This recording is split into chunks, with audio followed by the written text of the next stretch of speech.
death and the grave. And remember Allah Azza wa Jalla, that you will stand in front of Him one day. This cures weakness of Iman, trust me.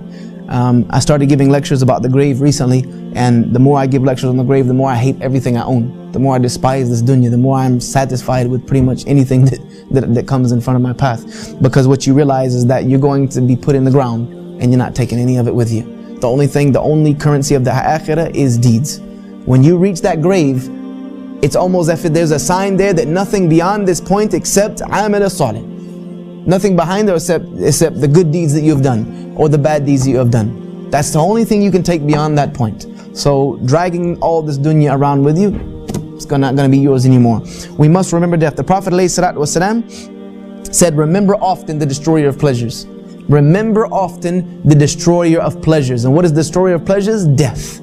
Death is going to destroy all that which you covet of this life. When you finally are at your death, you're going to take one final look at this world, and unfortunately, it's going to be the moment most of us realize how feeble this dunya is. When we're about to leave it, when we're taking our last look at this world, we will realize this world is nothing. Nothing. We will realize how feeble it is. But the people who are blessed are people who realize that before death. The Prophet ﷺ said about this dunya, and this is how we're going to finish inshallah. He said about this world that once he was walking with his companions, and there was a dead carcass on the side of the road that was deformed.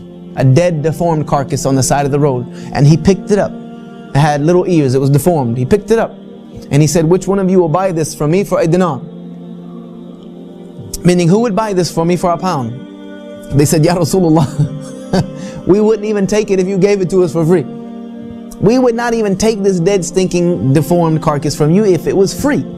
He said, then know that the world and everything it contains, all its glitz and glamour and gold and wealth and status and money and fame and fortune, he said, all of it to Allah is more despised than this carcass is despised in your eyes. It means nothing. On the day of judgment, Allah Azza wa Jalla is going to roll it all up.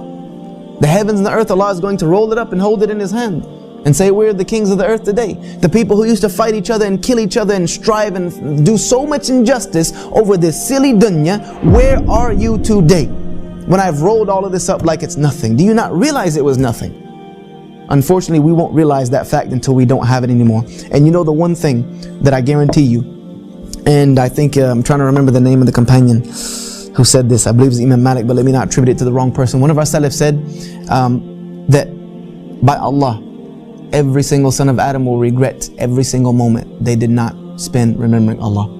Every moment you did not spend remembering Allah, you will truly despise it and regret it.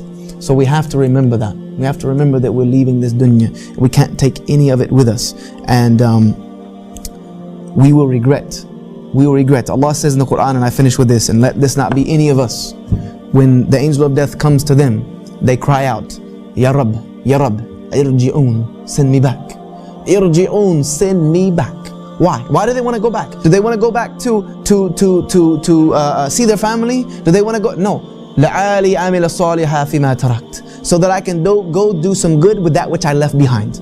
So that which I left behind, I can go back and get it and do some good with it. Let us not be of those people, insha'Allah ta'ala. Let us do the good that we have while it is in front of us. And let us avoid the evil that is in front of us while we're here. Let's take advantage of the things that Allah has given us to purify ourselves and to purify our hearts. And I ask Allah Azza wa Jalla to give us the tawfiq, the ability to purify that which is inside of us. Because if we can make the heart good, then the rest can be good, insha'Allah ta'ala.